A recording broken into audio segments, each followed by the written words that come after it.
Benissimo, cominciamo.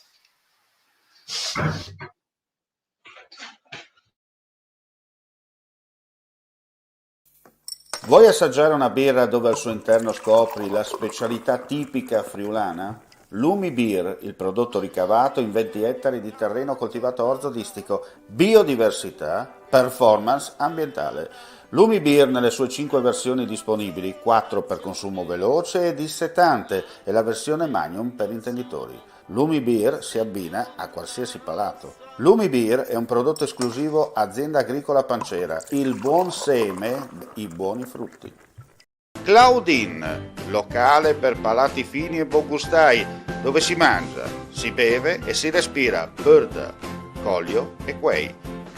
Sono Claudia Sano, la titolare, e vi aspetto per le mie specialità. Cosa aspettate? Claudine, food, wine, music e sei in pole position.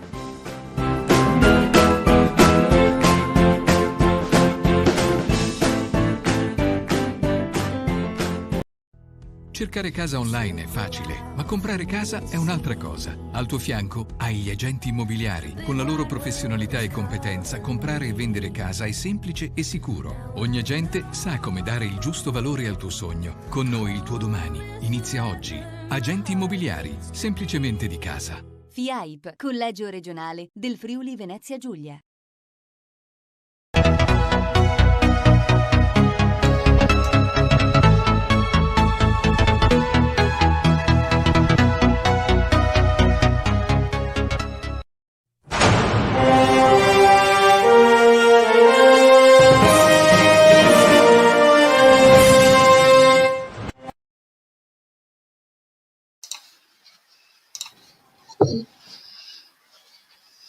Cordiale saluto gentili amici e amiche della Visione all'Ascolto, dunque torna Linea Diretta con l'ospite, secondo appuntamento quotidiano per quanto riguarda l'informazione in Friuli Venezia Giulia. Abbiamo già con noi Giuseppe Napoli, che è presidente dell'ANCI Federsanità del Friuli Venezia Giulia, per un semplice motivo. D'altronde la pandemia continua e oggi è emerso insomma la criticità per quanto riguarda le case di riposo vuote da una parte, ma dall'altra si pensa magari, no, Presidente, a riutilizzarle proprio per le persone che in questo momento sono colpite dalla pandemia. Innanzitutto buongiorno. Buongiorno a voi, buongiorno ai suoi telespettatori.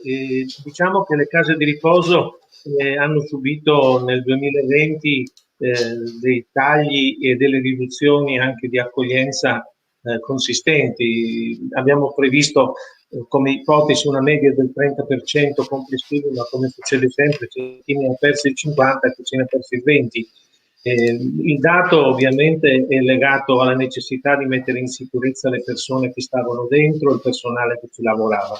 Partiamo da una considerazione: se lei mi avesse chiesto di parlare di questo argomento un anno fa, io le avrei detto esattamente questo: guardi direttore, che qui il personale è senza dispositivi di protezione individuale, che non abbiamo farmaci per curare queste persone e che la situazione è grave, molto grave.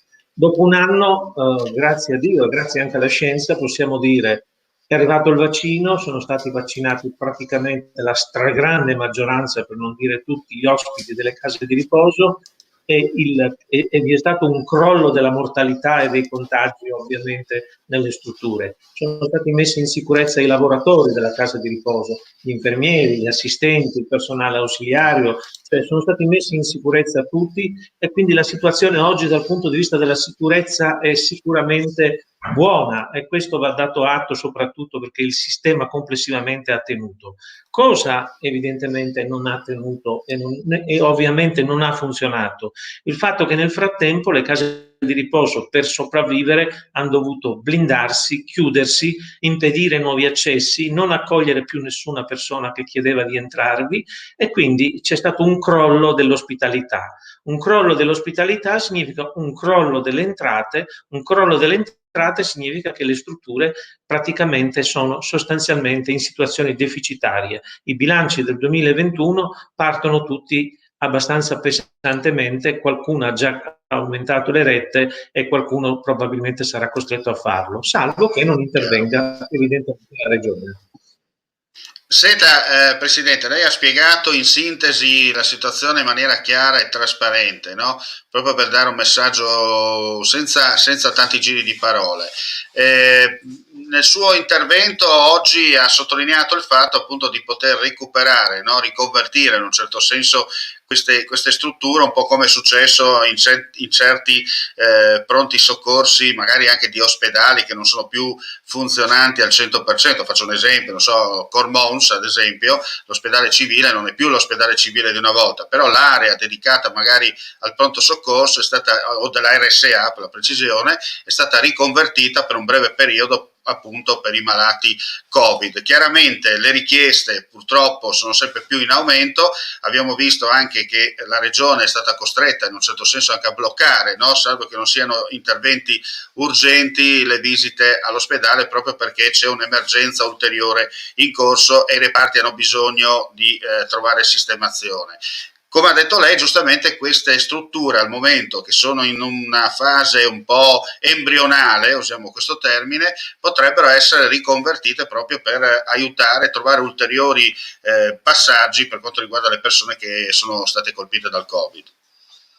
Ecco, direttore, mi preme dire che nel complessivo delle case di riposo pubbliche, io evidentemente mi riferisco a quelle che conosco, le 23 aziende per i servizi pubblici alla persona, nelle quali ci sono strutture importanti come l'ITIS di Trieste, la Quiete di Udine, l'Umberto I di Pordenone, ma parlo quello di Cividale, parlo di Cervignano e di altre realtà. Poi ci sono ovviamente tantissime strutture che sono le case di riposo comunali e sono, mi creda, altrettanto importanti. Poi ci sono una serie di strutture piccole, piccolissime a volte, che sono quelle del terzo settore, del no profit, gestite sostanzialmente o direttamente o in convenzione attraverso le cooperative di servizi, e poi ci sono gli operatori privati profit, che sono sostanzialmente in Friuli Venezia Giulia due soli gruppi molto noti che gestiscono queste strutture. Stiamo parlando tutto questo numero, questo evolversi di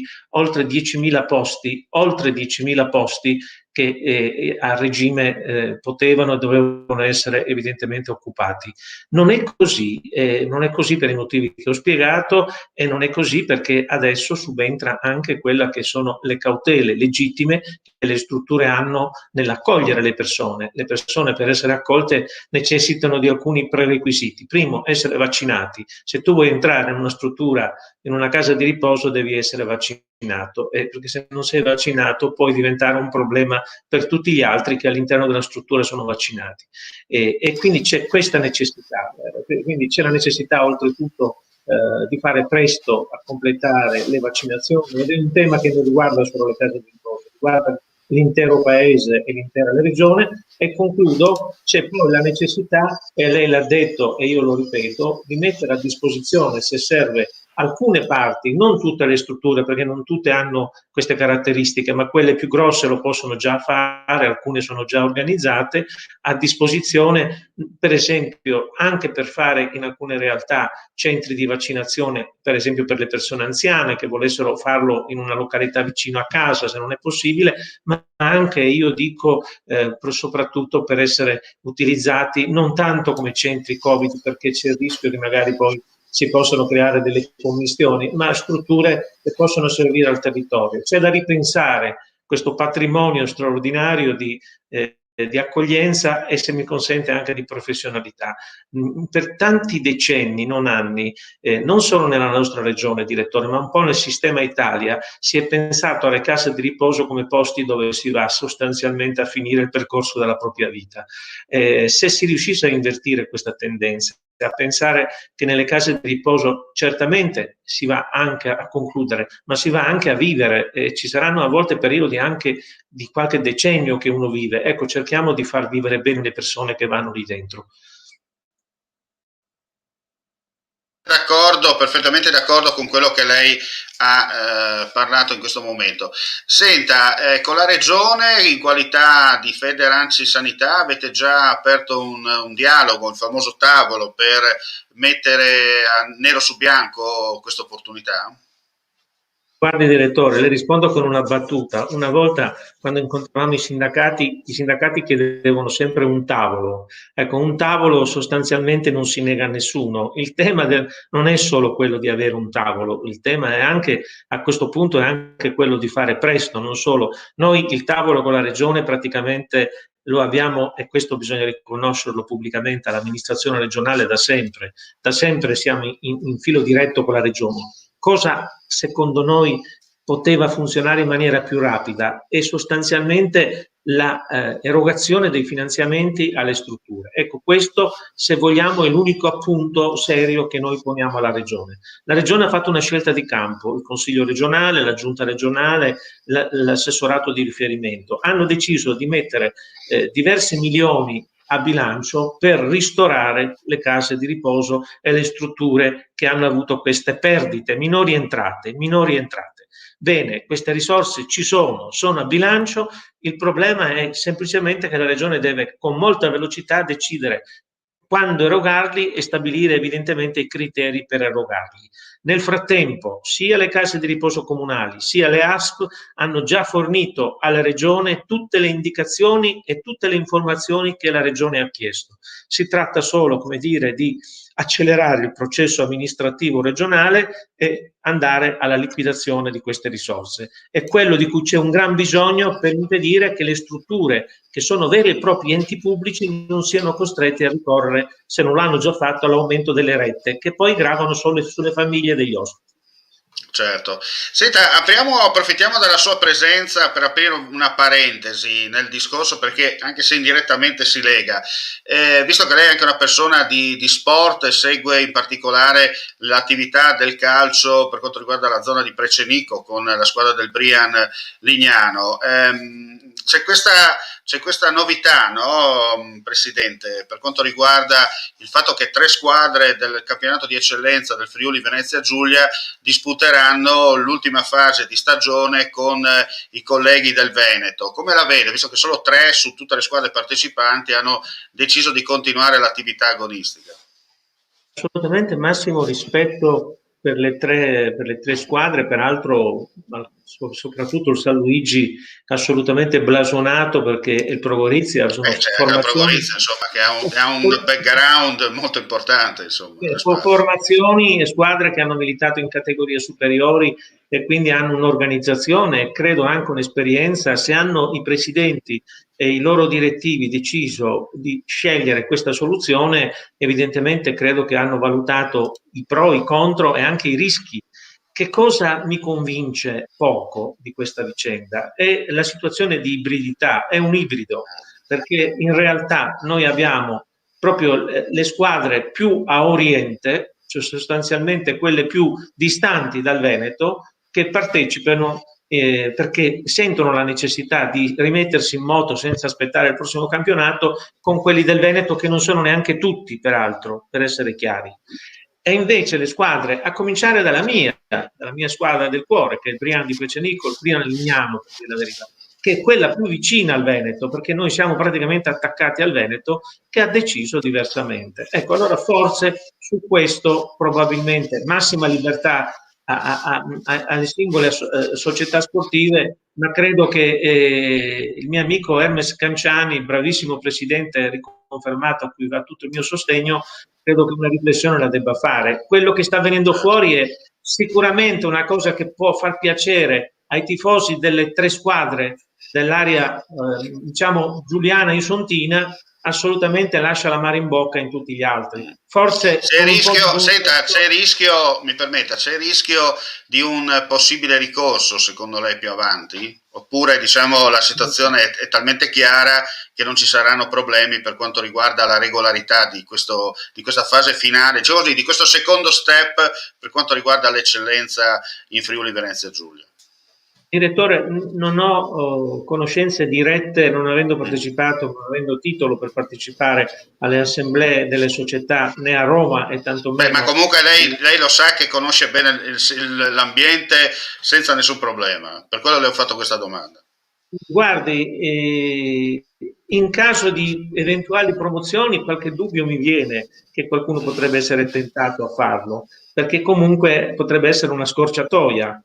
tra virgolette, però evidentemente questa la mia è solo una supposizione. Io mi auguro che intanto il calcio resti sempre calcio e ci faccia divertire sui campi di Certo. gioco. Quando da calcio diventa altro, evidentemente ci appassiona un po' di meno e non è neanche in questo momento qui un grande aiuto anche a avvicinare i tifosi, perché in tutta questa storia la cosa che mi lascia un po' sorpreso è noi facciamo tutto questo per riprendere anche la presenza degli spettatori, del pubblico, perché l'idea che la Serie A e la Serie B giocano a porte chiuse, come dire, essendo professionisti, avendo dei contratti, avendo della pubblicità, tra virgolette, che garantisce alcune cose, ma a livello dilettantistico è fondamentale anche la presenza dei 100, degli 80, dei 200 spettatori. Forse addirittura, mi permetta, è più fondamentale la presenza del pubblico che giocare, come ha detto lei giustamente, a porte chiuse, perché non ci sono diritti televisivi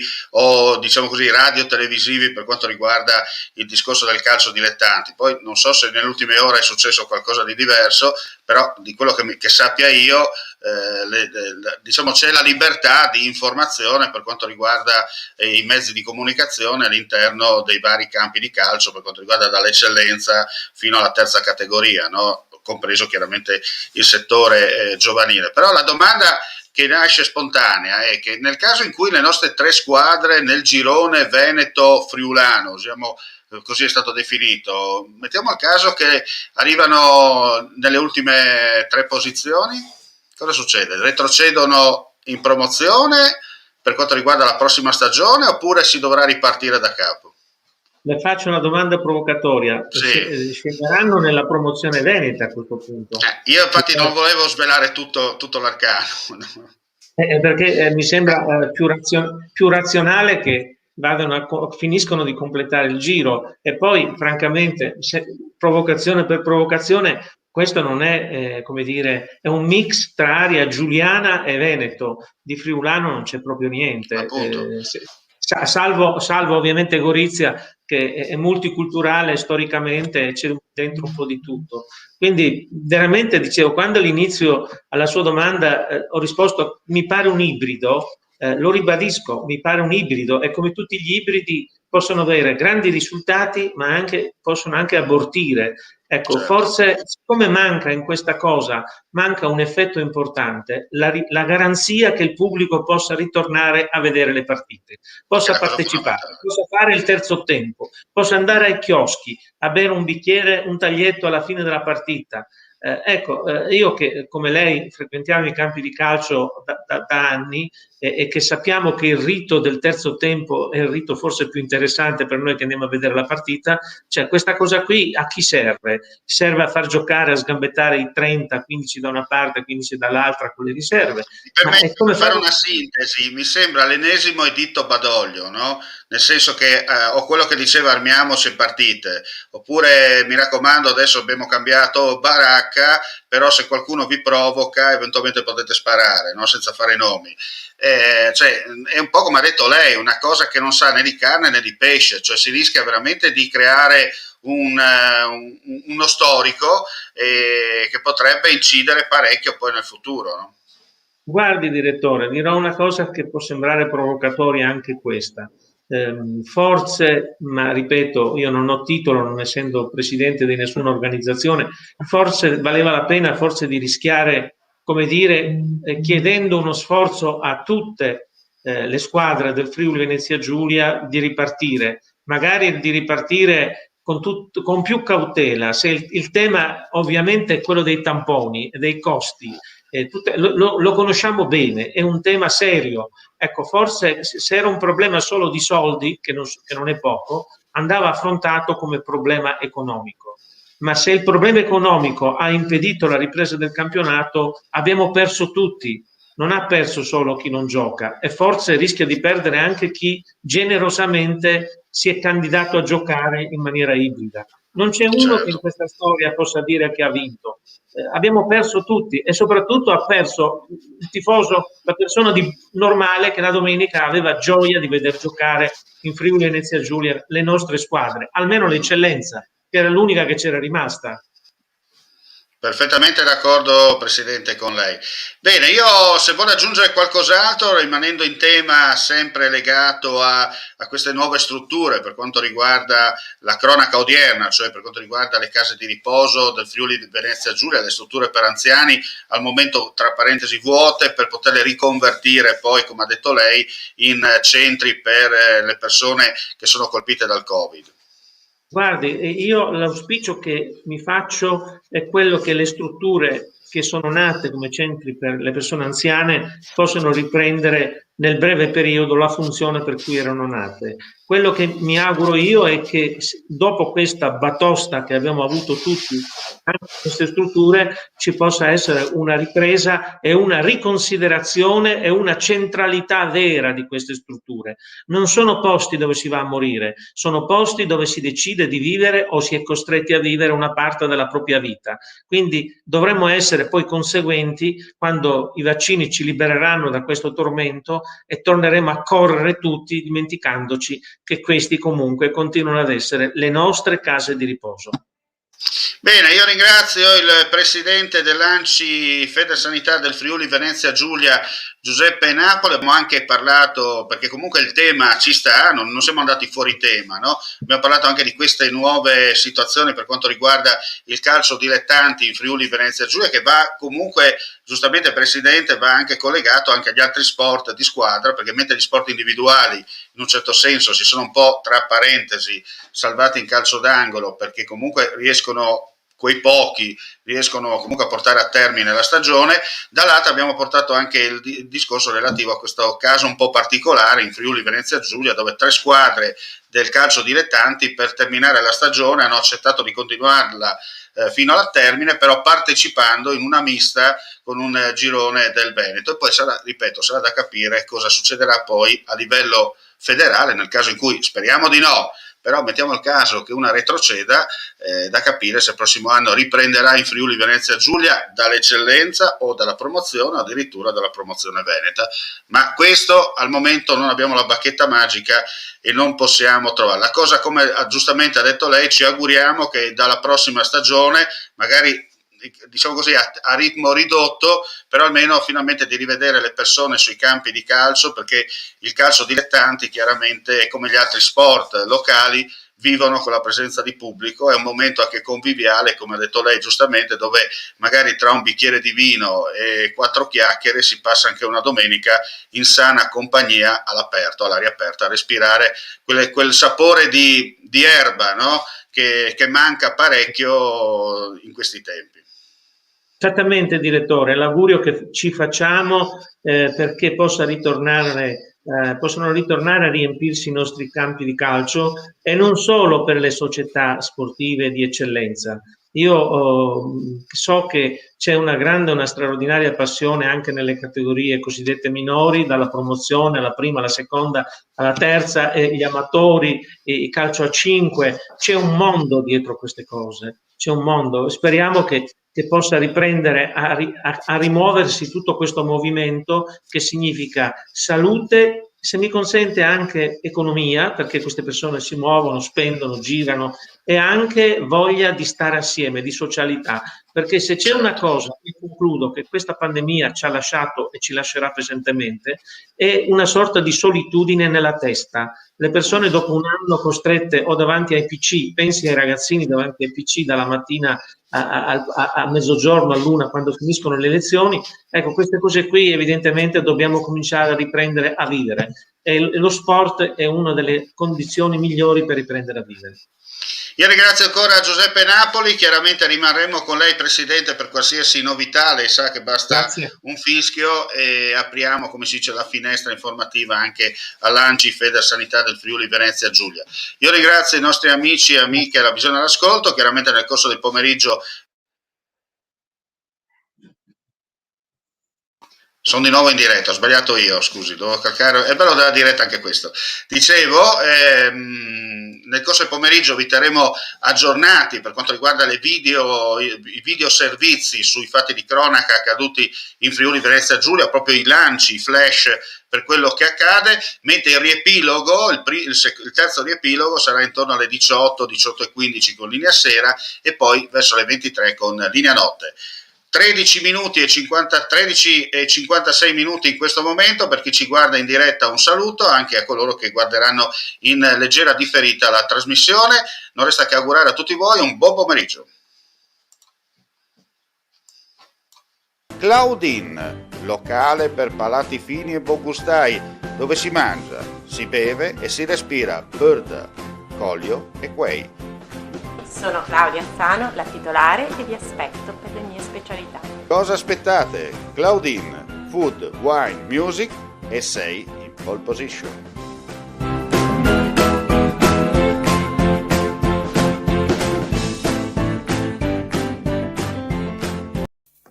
Vuoi assaggiare una birra dove al suo interno scopri la specialità tipica friulana? Lumi Beer, il prodotto ricavato in 20 ettari di terreno coltivato orzodistico, biodiversità, performance ambientale. Lumi Beer nelle sue 5 versioni disponibili, 4 per consumo veloce e dissetante e la versione Magnum per intenditori. Lumi Beer si abbina a qualsiasi palato. Lumi Beer è un prodotto esclusivo Azienda Agricola Pancera, il buon seme, i buoni frutti.